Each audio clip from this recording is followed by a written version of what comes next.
Welcome to friends and student. Myself Mahendra Devanda, Assistant Professor, Subject Zoology, working at SMCC Government College, Abu Road, District Siroi in Rajasthan. Today we talk about cell and cell theory. आज हम लोग cell और cell theory के बारे में बात करेंगे. Cell and cell theory cell biology के भाग से लिया गया है, जिसमें हम लोग सेल बायोलॉजी के जितने भी पार्ट्स हैं, सेल और उससे रिलेटेड जितने भी ऑर्गेनेल्स हैं, उनके बारे में डिटेल से जानकारी हासिल करेंगे. इनको मैंने चैप्टर के रूप में डिवाइड किया है, हम एक एक करके सभी को पढ़ेंगे. तो सबसे पहले शुरुआत करते हैं सेल एंड सेल थ्योरी से. सेल एंड सेल थ्योरी में हम लोग कोशिका, जिसको हिंदी में कोशिका और कोशिका सिद्धांत कहते हैं, सेल के बारे में, कोशिका के बारे में और उसके सिद्धांत क्या हैं, किस उन्होंने दिया है, उसके बारे में जानकारी प्राप्त करेंगे. साथ ही साथ हम लोग कोशिका में पाई जाने वाली कुछ बेसिक संरचनाओं के बारे में भी जानेंगे. यहाँ फर्स्ट स्लाइड में आपको फ़ोटो दिखाई दे रही होगी, एक हुल्लो गिब्बन की है, और दूसरी जो फोटोग्राफ है वो माइक्रोग्राफिया, जो कि रॉबर्ट हुक द्वारा लिखी गई पुस्तक है, उसका फ्रंट कवर पेज लिया गया है. माइक्रोग्राफिया के बारे में हम लोग आगे जानेंगे. आज हम जो इसमें बात करने वाले हैं, उसमें जो हम पढ़ेंगे, उसमें सबसे पहले सेल हिस्ट्री, सेल का इतिहास, सेल थ्योरी, कोशिका सिद्धांत, अबाउट सेल, कोशिका के बारे में पढ़ेंगे. Modern cell theory, modern cell theory, वर्तमान में कोशिका सिद्धांत क्या है उसके बारे में जानकारी हासिल करेंगे. नेक्स्ट जो हम लोग इसमें पढ़ेंगे, cell and its history. Cell and its history में हम लोग जानेंगे कि सेल का इतिहास कैसे वर्तमान स्वरूप में आया है. तो सबसे पहले हर अपने साइंस में, बायोलॉजी में, सेल भी अन्य तरह से किसी एक भाषा से ओरिजिनेट हुआ है. मोस्ट ऑफ बायोलॉजी में जितने भी टर्म्स हैं, उनका एवोल्यूशन ग्रीक भाषा या लैटिन भाषा से ओरिजिनेट हुआ है. यहाँ पर जो सेल वर्ड है वो एक लैटिन लैंग्वेज से, जो कि सेल्यूले जो टर्म है उससे लिया गया है, जिसका अर्थ, जिसका मीनिंग ये होता है होलो स्पेस या स्मॉल रूम्स. छोटा सा, मतलब रूम हो सकते हैं, रूम्स हो सकते हैं, रूम नहीं लिखा हुआ है, रूम्स हैं, बहुत सारे छोटे छोटे रूम हो सकते हैं, या होलो स्पेस. इसका मीनिंग ये है. यहाँ पर हम लोग सिर्फ जो सेल वर्ड है उसके बारे में जानकारी देख रहे हैं कि सेल जो वर्ड है वो लैटिन लैंग्वेज के जो है सेल्यूले, उससे लिया गया है, और उसका जो सेल्यूले है उसका मतलब होलो स्पेस या स्मॉल रूम से लिया गया है. अब आगे सेल के बारे में बात करें. आइडिया ऑफ सेल ड्यूट्रोचोड द्वारा 1824 में दिया गया था. First compound microscope Hans Jansen और जैकरियस जेनसन के द्वारा 1519 में बनाया गया था. ये पहला कंपाउंड माइक्रोस्कोप था. हैंस जेनसन और जैकरियस जेनसन फादर एंड सन थे. इनके द्वारा जो माइक्रोस्कोप बनाया गया था उसकी मैग्निफिकेशन जो पावर थी वो 10x एंड 30x, ये इसकी पावर थी. मतलब किसी भी ऑब्जेक्ट को 10 टाइम मोर गुना, यानी 10 गुना बड़ा करके या 30 गुना बड़ा करके ये देखने की कैपेसिटी इस माइक्रोस्कोप में थी. नेक्स्ट जब बात करें रॉबर्ट हुक के बारे में. रॉबर्ट हुक एक इंग्लिश माइक्रोपिस्ट थे, और वो रॉयल सोसाइटी ऑफ लंदन, जो कि इंग्लैंड में है, उसमें क्यूरेटर के पद पर काम कर रहे थे. इन्होंने वहाँ पर पाए जाने वाली कई बोतल के जो ढक्कन थे वो कॉर्क के बने हुए थे. उन्होंने उनको ऑब्जर्व किया, और उनको ऑब्जर्व करते हुए उन्होंने सेल की डिस्कवरी की. 1665 में, 1665 में उन्होंने कोशिका का आविष्कार किया. रॉबर्ट हुक ने आविष्कार भी रॉबर्ट हुक ने ही किया है. साथ ही जो कोशिका, जो सेल टर्म है, जो कोशिका की जो टर्म है, टर्मिनोलॉजी है, वो भी सबसे पहले रॉबर्ट हुक ने ही सेल नाम दिया है. इन्होंने अपनी जो बुक थी, जो हम पहली स्लाइड में जो देख रहे थे, 18वें ऑब्जर्वेशन में इन्होंने ये टर्मिनोलॉजी यूज़ की. इन्होंने पाया कि जो बॉक्स लाइक स्ट्रक्चर्स है, जो कि आपको स्लाइड के लेफ्ट कॉर्नर में नीचे की तरफ बहुत सारे जालनुमा संरचना दिखाई दे रही होंगी। जो जालनुमा संरचना है, इनके जो छोटे छोटे कंपार्टमेंट हैं, जैसे छोटे छोटे कंपार्टमेंट हैं, यही सेल के रूप में काम आ रहे हैं। दूसरे में भी हमें स्पष्टली दिखाई दे रहे हैं कि बीच बीच में ऐसे हमें इनको जाल के रूप में दिखाई दे रहे हैं। ये सभी कोशिकाएं हैं, ये सभी कोशिकाएं हैं। इन्होंने जो ये कोर का ट्रांसफर सेक्शन लिया हुआ है, टीएस लिया हुआ है, उसको उन्होंने सिंपल कंपाउंड माइक्रोस्कोप के नीचे रख के देखा और उन्होंने इस तरह की सैक लाइक स्ट्रक्चर को पाया और उन्होंने इस संरचना को सेल नाम दिया गया। हालांकि ये प्रॉपर सेल नहीं थी, ये एक डेड सेल वाल की जो सैक दिखाई दे रहे हैं, छोटे छोटे कोष्ठक चैम्बर जो दिखाई दे रहे हैं, ये सेल वाल के द्वारा बने हुए कोशिका भित्ति से बने हुए स्ट्रक्चर्स हैं। क्योंकि कॉर्क जो है वो वुडन का है, जो कॉर्क बोतल के ऊपर ढक्कन के रूप में लगाया जाता है, वो एक प्लांट से लिया गया है और प्लांट डेड होने के बाद में अंदर प्लाज्मा मेम्ब्रेन और ऑर्गेनेल्स तो डेड हो चुके होते हैं। सेल वाल, उनमें जो सेलुलोज होता है वो डिपॉजिट हो जाता है, तो सेल वाल के रूप में हमें इनके जो छोटे छोटे स्ट्रक्चर हैं वो दिखाई दे रहे हैं। ठीक है, अब इनके द्वारा जो माइक्रोस्कोप, इन्होंने एक माइक्रोस्कोप बनाया था, सिंपल कंपाउंड माइक्रोस्कोप, जो आपको दिखाई दे रहा है, ये एक इनके द्वारा ही बनाया गया माइक्रोस्कोप है। इन्होंने अपना वर्क, जितना भी वर्क इन्होंने किया था उनका, उन्होंने अपनी बुक माइक्रोग्राफिया में 1965 में उन्होंने अपनी ये बुक पब्लिश की थी और इन सभी कामों के बारे में जो उन्होंने कार्य किए उनके बारे में विस्तार से बताया। नेक्स्ट हम लोग, ये बहुत ही महत्वपूर्ण बात है कि हमें ध्यान भी रखनी है, जो ये है कि रॉबर्ट हुक के द्वारा जो कोशिका देखी गई थी, सबसे पहले जो कोशिका देखी गई थी वो एक डेड सेल थी। अगर आपसे क्वेश्चन पूछा जाए कि सबसे पहले कोशिका किसने देखा, तो आप रॉबर्ट हुक के बारे में बताएंगे। लेकिन अब हम बात करते हैं एंटोनी वॉन लीवेनहॉक के बारे में। एंटोनी वॉन लीवेनहॉक ने 1674 में पहली बार उन्होंने जीवित कोशिका को देखा। अब वो रॉबर्ट हुक ने जो देखा था वो डेड सेल थी, और यहाँ पर जो एंटोनी वॉन लीवेनहॉक जो द्वारा जो सेल को देखा गया है वो एक जीवित कोशिका थी, लिविंग सेल थी। और वो लिविंग सेल कौन सी थी? वो एक बैक्टीरिया था। बैक्टीरिया एक सेल ही होती है और एक लिविंग सेल्स है। उन्होंने वही कंपाउंड माइक्रोस्कोप को यूज करके हुए उन्होंने कई प्रकार के जीवों का अध्ययन किया। उन्होंने कई प्रकार के जीव, कई चीज़ों का अध्ययन किया और उन्होंने बहुत सारी चीज़ों की डिस्कवरी की। इन्होंने अपने द्वारा बनाए गए माइक्रोस्कोप, जिसकी मैग्निफिकेशन पावर उस टाइम सबसे ज़्यादा थी 266, मतलब किसी भी ऑब्जेक्ट को मतलब इतना बड़ा करके इतना बड़ा करके देखने की कैपेसिटी उसमें ये थी। इतनी बढ़िया माइक्रोस्कोप डेवलप करने के साथ ही उन्होंने कई प्रकार की चीज़ों को देखना शुरू किया उन माइक्रोस्कोप के अंडर में रख के।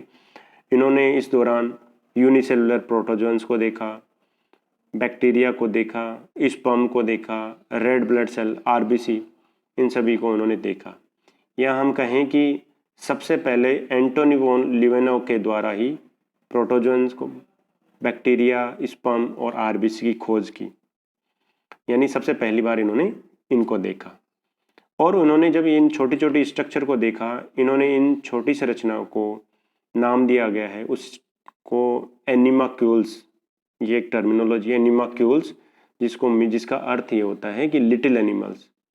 इस टर्मिनोलॉजी के रूप में उन्होंने इन सबको नाम दिया। एंटोनी वॉन लीवेनहॉक के द्वारा ही एक पुस्तक लिखी गई जिसका नाम है the secret of nature. Secret of nature, जैसे नाम से पता चल रहा है, नेचर के जितने भी सीक्रेट्स हैं, इन्होंने इस तरह से इसको नाम दिया गया था। तो आपको ध्यान रखना है, बुक का नाम भी ध्यान रखना है, साथ ही एंटोनी वॉन लीवेनहॉक का जो वर्क है वो भी ध्यान रखना है। जब हम आरबीसी पढ़ेंगे, इनके बारे में, प्रोटोजोआ के बारे में पढ़ेंगे, बैक्टीरिया के बारे में पढ़ेंगे, रिप्रोडक्शन के बारे में पढ़ेंगे, तब इनके बारे में डिटेल से जानेंगे कि ये किस तरह से स्ट्रक्चर पाई जाती है। नेक्स्ट जब बात करते हैं कि न्यूक्लियस की, सेल कोशिका के अंदर जिसमें डीएनए कंटेंट है उसको न्यूक्लियस कहते हैं। तो रॉबर्ट ब्राउन के द्वारा, यहाँ रॉबर्ट ब्राउन है, जो कोशिका की बात थी वहाँ रॉबर्ट हुक थे। रॉबर्ट ब्राउन द्वारा 1831 में 1831 में न्यूक्लियस को खोजा और उन्होंने इसको नाम भी इन्होंने दिया। न्यूक्लियस को खोजा भी इन्होंने और नाम भी इन्होंने ही दिया है, न्यूक्लियस नाम दिया। नेक्स्ट हम बात करते हैं सेल थ्योरी के बारे में। सेल थ्योरी हमारे लिए महत्वपूर्ण है क्योंकि जब शुरू में इसके बारे में कुछ जानकारी प्राप्त नहीं थी, लेकिन धीरे धीरे इनके बारे में जानकारी प्राप्त होने लगी। सेल थ्योरी में हम दो महत्वपूर्ण वैज्ञानिकों का नाम सुनते हैं, Matthias Jacob Schleiden and Theodor Schwann. Matthias Jacob जो स्लाइडेन थे वो जर्मन के बॉटनिस्ट थे और थियोडोर जो स्वान थे वो ब्रिटिश जूलॉजिस्ट थे। इन दोनों ने मिलकर ही सेल थ्योरी प्रपोज की थी 1839 में। मैथियस जैकब स्लाइडेन ने 1838 में ये स्टेटमेंट दिया कि जितने भी प्लांट टिश्यू है वो अलग अलग प्रकार की कोशिकाओं से मिलकर बने होते हैं। यस, ये बात सही है कि प्लांट की जो सेल है वो मिलकर अलग अलग प्रकार के टिश्यू बनाते हैं। हाँ, ये सही बात है कि ये भी है कि हम आज ये भी जानते हैं कि समान प्रकार की कोशिकाएं एक पर्टिकुलर टिश्यू का फॉर्मेशन करती है, उत्तक का निर्माण करती है, और दूसरे समान प्रकार की कोशिकाएं दूसरे प्रकार के उत्तक का फॉर्मेशन करती है। अब हम बात करते हैं थियोडोर स्वान के बारे में। थियोडोर स्वान एक्चुअली जूलॉजिस्ट थे, तो इन्होंने ये स्टेटमेंट दिया, इन्होंने रिपोर्ट किया कि कोशिका के सबसे बाहर एक थिन लेयर पाई जाती है। इनको नाम नहीं दिया इन्होंने, एक्चुअली सिर्फ इतना ही कहा कि कोशिका के बाहर ये सरफेस की तरफ एक थिन लेयर पाई जाती है और यह प्लांट में सेल वॉल पाई जाती है जिसकी वजह से प्लांट एक अलग ही करैक्टर रख पाता है। यानी सेल वॉल, इन्होंने जनरली ये स्टेटमेंट दिया कि सेल वॉल प्लांट्स में पाई जाती है, एनिमल सेल में इस तरह की कोई स्ट्रक्चर नहीं पाई जाती है।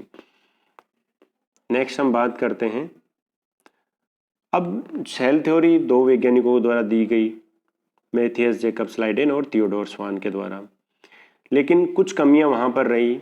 ये लोग ये समझते थे, दोनों वैज्ञानिक ये मानते थे कि जितने भी सेल का है ओरिजिनेट है वो निर्जीव वस्तुओं से ओरिजिनेट हुआ है।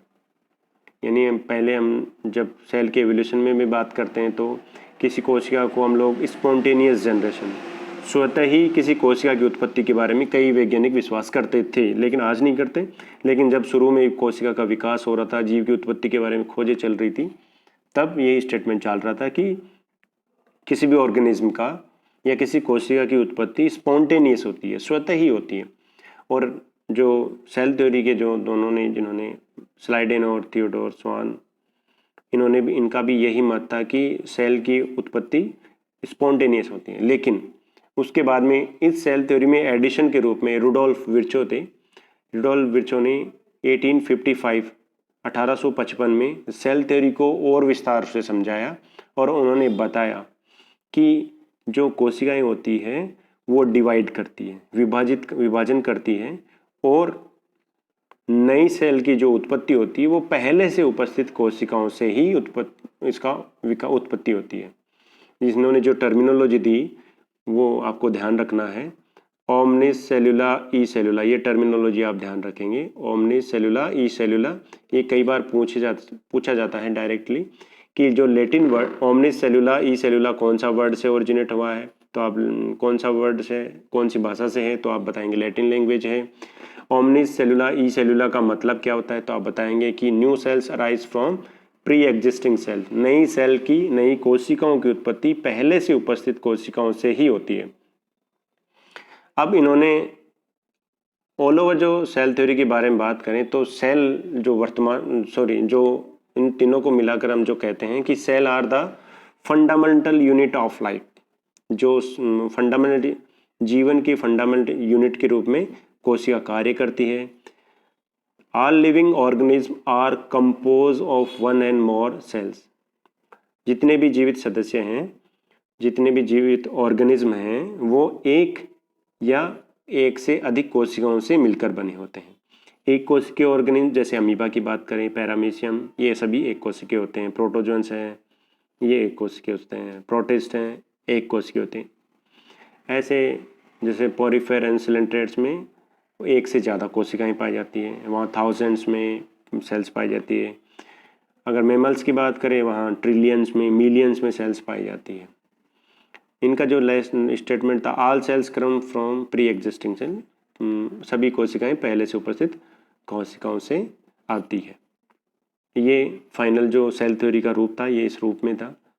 अब हम बात करते हैं मॉडर्न सेल थ्योरी के रूप बारे में। मॉडर्न सेल थ्योरी के एक्चुअली जो वर्तमान में सेल के बारे में जितनी भी चीज़ें हैं उसको लेकर मॉडर्न सेल थ्योरी कंपोज किया हुआ बनाया गया है। Cell is a structural and functional unit of living beings. Cell जितने भी जीवित सदस्य हैं उनकी स्ट्रक्चरल एंड फंक्शनल यूनिट के रूप में कार्य करती है।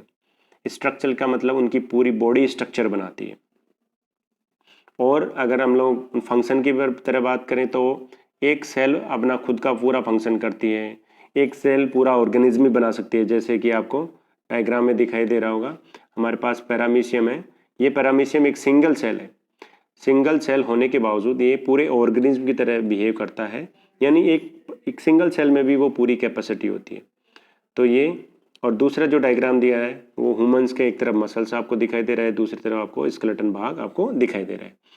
स्केलेटन बहुत सारे समान प्रकार के ओस्टियोब्लास्ट सेल से मिलकर बन रहा होता है।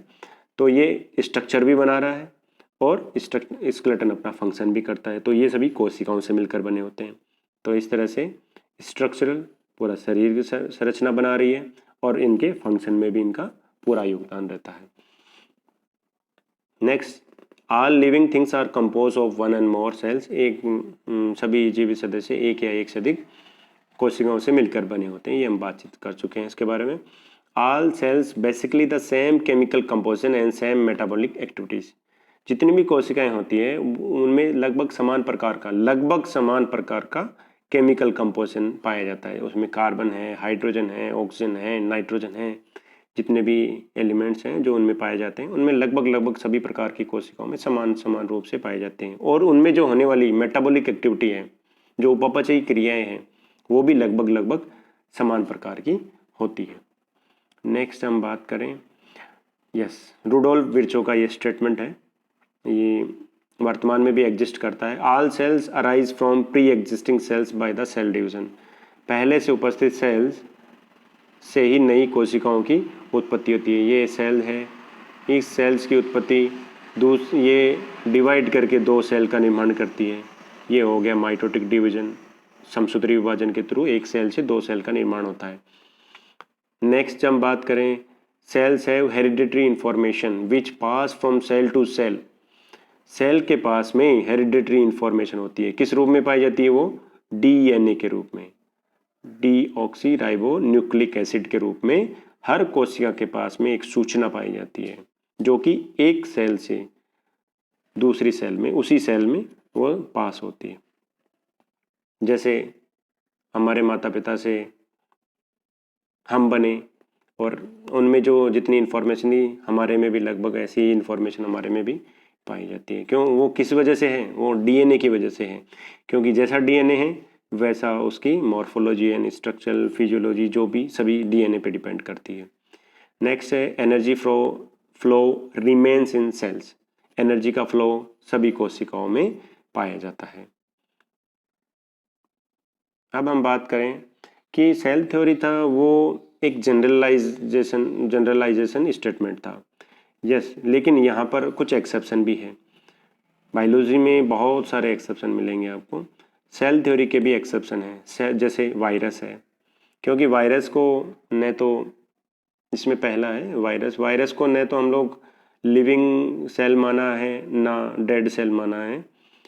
ये इसको विदाउट होस्ट, जिसमें ये परजीवी के रूप में पाया जाता है, वहाँ उपस्थित होने पर इसको लिविंग ऑर्गेनिज्म की तरह माना जाता है। लेकिन कोशिका के बाहर, किसी होस्ट के बाहर, ये एक नॉन लिविंग की तरह बिहेव करता है। तो ये सेल थ्योरी के एक्सेप्शन के रूप में जाना जाता है। नेक्स्ट है Mucor and Rhizopus. Mucor and Rhizopus दोनों ही फंगाई है।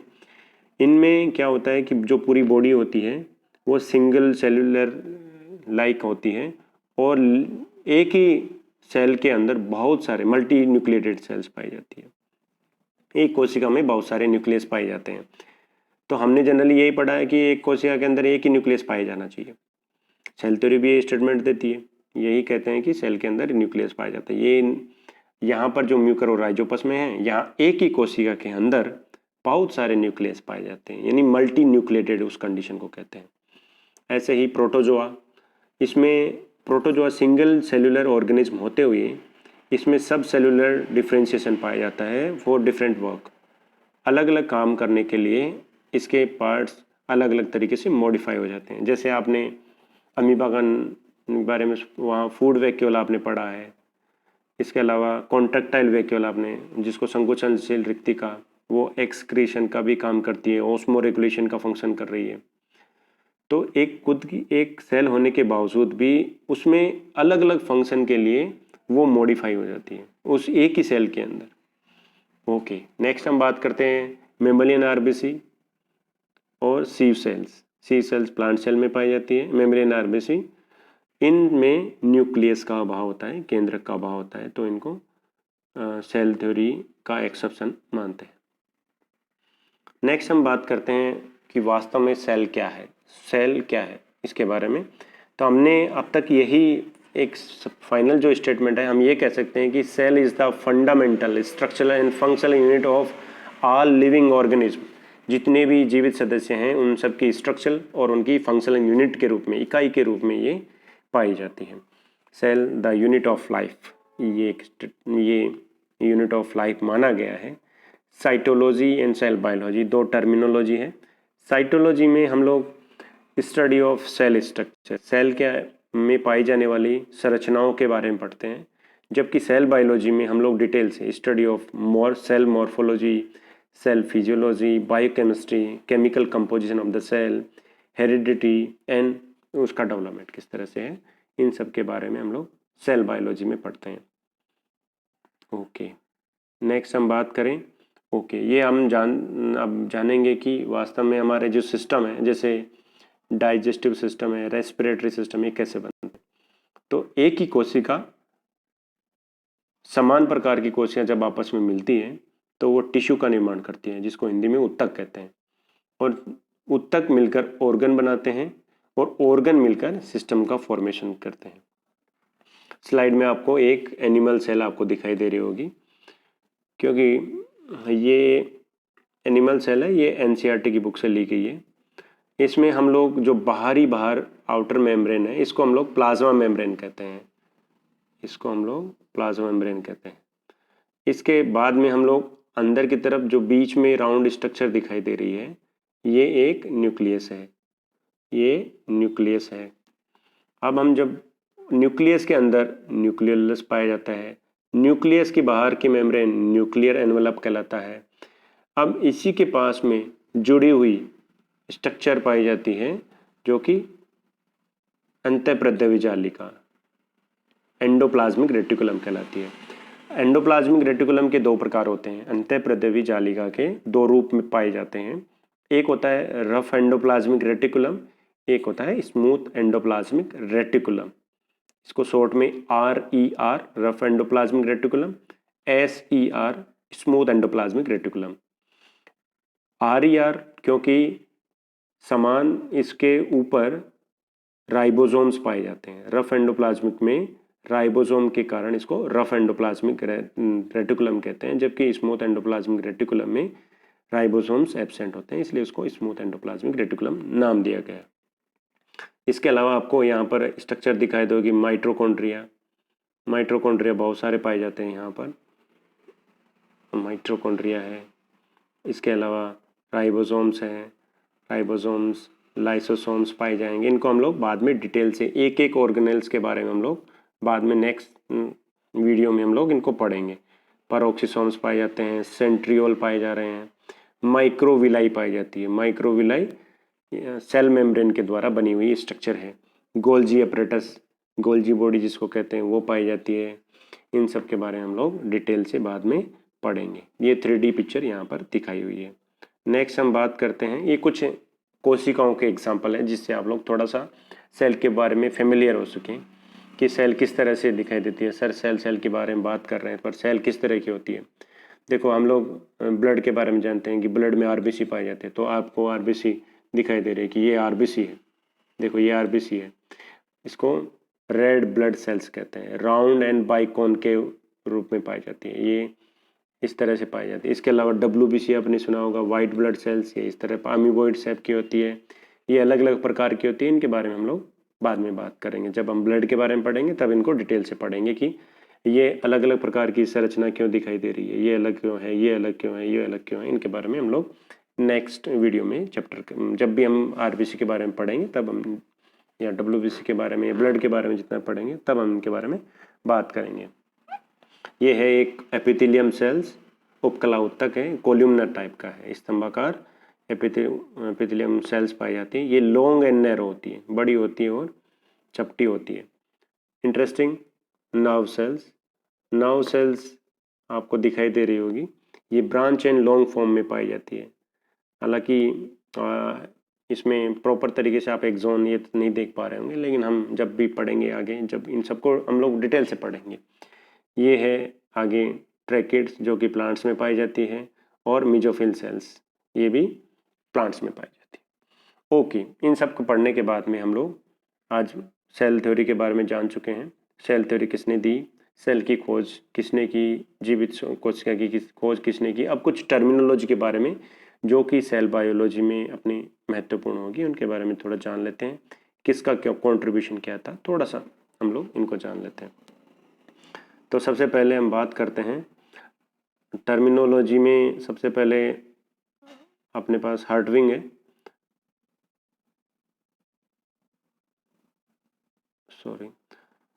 टर्मिनोलॉजी जो साइटोलॉजी जो टर्मिनोलॉजी है वो हर्टविंग द्वारा दी गई है। Father of cytology Robert Hooke को कहा है। क्यों कहा गया है आप जान चुके हैं, क्योंकि कोशिका के बारे में सबसे महत्वपूर्ण जानकारी, सेल नाम और उसकी डिस्कवरी इनके द्वारा ही दी गई थी। Father of modern cytology Carl P Swanson को कहा जाता है। वर्तमान में जो सबसे ज़्यादा महत्वपूर्ण जो सेल से संबंधित जो कार्य था, कार्ल पी स्वानसन द्वारा किया गया। इन्होंने एक बुक लिखी जिसका नाम था the cell. Father of Indian cytology, यानी इंडिया में वो कौन से वैज्ञानिक थे जिन्होंने सबसे महत्वपूर्ण सेल साइटोलॉजी में काम किया, उनका नाम है A.K. Sharma ji. H.J. Müller ने साइटोजेनेटिक्स टर्मिनोलॉजी दी, जो साइटोजेनेटिक्स यानी सेल और जेनेटिक्स किस तरह से आपस में स्टडी की जाती है, H.J. मूलर द्वारा दी गई। इसके अलावा आइडिया ऑफ सेलुलर टोटिपोटेंसी ये जी हेबर लेडेंट ने दी थी। प्रोटोप्लाज्म जो नाम दिया था वो पुरकिंजे ने दिया था, जो 1840 में दिया गया था। अब यहाँ पर आपने ध्यान दिया होगा कि जब रॉबर्ट हुक थे, उन्होंने माइक्रोस्कोप बनाया था, उससे पहले जानकारी नहीं थी। थोड़ी बहुत जानकारी होगी, लेकिन सबसे पहले उन्होंने बताया। लेकिन अब सेल जो थी उसको पहले क्यों नहीं जान पाए, इसके पीछे सबसे बड़ा रीजन ये था क्योंकि उससे पहले माइक्रोस्कोप के बारे में, सूक्ष्मदर्शी के बारे में जानकारी प्राप्त नहीं थी। जैसे जैसे हम लोग, क्योंकि कई चीज़ें ऐसी होती है जिनको हम लोग नेकड आई से नहीं दिखाई दे सकती, उनके लिए हमें जैसे छोटी छोटी माइक्रोस्कोपिक स्ट्रक्चर होती है, उनको हम लोग किसी दूसरे ऑब्जेक्टिव की सहायता से, जैसे माइक्रोस्कोप हो गया, चाहे वो कंपाउंड माइक्रोस्कोप हो, चाहे सिंपल माइक्रोस्कोप हो या इलेक्ट्रॉन माइक्रोस्कोप हो, उनकी सहायता से ही देखे जा सकते हैं। तो किसी छोटी चीज़ को हम लोग बड़ा करके देखने के लिए माइक्रोस्कोप की आवश्यकता पड़ती है। जनरली दो प्रकार के माइक्रोस्कोप हम पढ़ते हैं, लाइट माइक्रोस्कोप और इलेक्ट्रॉन माइक्रोस्कोप। बाद में पढ़ लेंगे इनको डिटेल से, लेकिन थोड़ा सा बेसिक कि इनकी जो कैपेसिटी होती है 200 नैनोमीटर। रिजोल्विंग पावर है ये इनकी। रिजोल्विंग पावर मतलब अगर दो डॉट अगर पास पास हों, अगर इनके बीच में डिस्टेंस, अगर इन डॉट्स के बीच में अगर डिस्टेंस अगर 0.02 माइक्रोमीटर भी हो या 200 नैनोमीटर हो, तो ये इनको रिजोल्व कर सकता है, यानी इनको दूर करके दिखा सकता है। ये इसकी पावर है। इसके ऐसे ही हम लोग रिजोल्व पावर में इलेक्ट्रॉन माइक्रोस्कोप में देखें तो इसको 1 नैनोमीटर इसकी रिजोल्विंग पावर है। ओके, नेक्स्ट हम बात करते हैं कि हम लोग सेल के बारे में बात कर चुके हैं। अब हम इसकी जो सेल के अंदर पाई जाने वाली अलग अलग संरचनाएं हैं, उसके आधार पर कोशिकाएं हैं उनको दो प्रकार से विभाजित करते हैं। एक है प्रोकैरियोटिक सेल और दूसरी है यूकैरियोटिक सेल्स। इनको हम लोग बाद में डिटेल से इनके बारे में बातचीत करेंगे। थैंक यू सभी को, धन्यवाद। हम लोग नेक्स्ट चैप्टर में जो बात करने वाले हैं वो prokaryotic cells and eukaryotic cells के बारे में, prokaryotic cell and eukaryotic cell के बारे में बात करेंगे।